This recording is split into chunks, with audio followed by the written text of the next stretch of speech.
Hey everybody, Josh Farley with the Kitsap Sun. Peninsula Dance Theater's been putting on the Nutcracker in our community for almost a half century. We're going to take a closer look on this week's Beat Blast. Are you ready? Yeah! Don't go anywhere.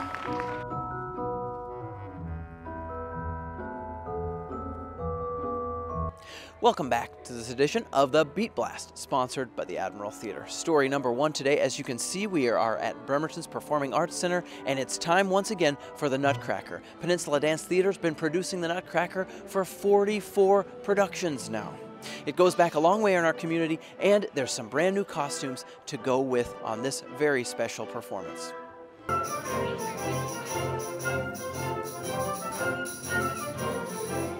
The Nutcracker is the show of the year. It supports our organization for the whole year. We do have other shows in the year, but this is our highest attended show.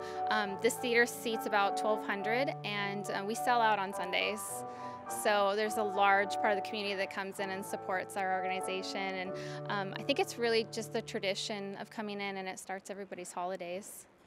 Do you know when I first did the first Nutcracker? I couldn't even buy a Nutcracker in Bremerton or Seattle.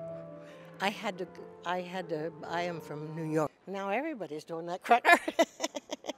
So this year we have new soldier costumes, new rat costumes, all new heads. Our heads used to be made out of just fabric. It was really hard to breathe in, and now they have a mesh front. So each soldier costume, I am gonna say, took at least 17 hours a costume. Each rat costume probably has another 20 hours per rat costume. Probably the weirdest thing on the heads is the eyes. They are made out of a deviled egg tray, painted on the inside, so that it gives them structure and they're shiny and they can light up. Story number two. The dog kennel at Naval Base Kitsap Bangor may never be the same. Sicario, an 11-year-old Belgian Malinois, has now retired to a California kennel that will care for the dog as well as the wounds that he suffered in war. You see, he'd gone to Afghanistan with Sean Brazos, a second-class petty officer that was killed in the line of duty in 2012. But Sicario returned home to Naval Base Kitsap, where he's worked here ever since. He had a very selective personality. Okay. He had trust issues with people he did not know. Gotcha. But he was a very sweet and loving dog. Yeah. You could tell that he had his own form of PTSD. There were certain triggers that would set him off and make him uncomfortable. We did tug sweeps whenever they're bringing tugs into the Sicario area in Low Base. They'd send us out on a boat. We'd hop out, sweep all the tugs. Cool. Anytime the ships and the carriers are coming back in, we'd do pier sweeps to clear the piers to make sure there was no explosives on them. We did random vehicle inspections at the gates. We did barracks inspections. He really was a sweet dog. Once he trusted you, he thought he was a lap dog. He'd crawl up, he'd give you little bitty kisses in your ear. Story number three. Seabeck high schooler Evan Holmstrom resurrected an old historic marker as part of his Eagle Scout project earlier this year. But the 14-year-old ended up learning secrets of his hometown's past, including an era when Seabeck was bigger than Seattle. In my opinion, if the mill didn't burn down, this probably would have been like a Seattle. There's, like it says, there's like 600 people immediately within like 2 or 3 months. And then it basically became a ghost town, you know? I always thought Seabeck was this tired old town, you know? It's like nothing cool ever happened here.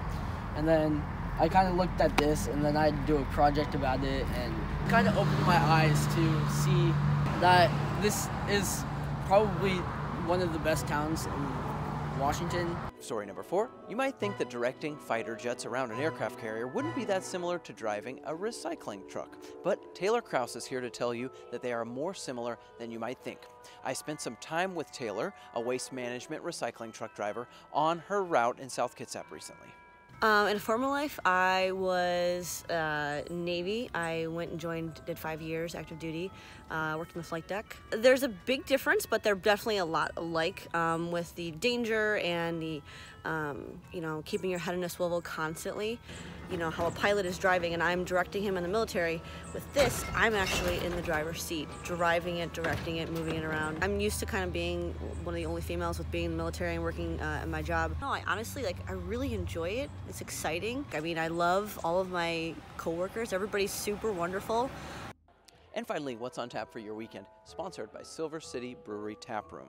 It's Nutcracker Weekend this weekend, Friday and Saturday at 7:30, and on Sunday the matinee is at 3 p.m. For tickets, go to peninsuladancetheater.org. That's our show for this week. Thanks so much for watching. Hope you can make it out to the Nutcracker. Special thanks to those of you who subscribe to the Kitsap Sun. We could not do this without you. See you next week.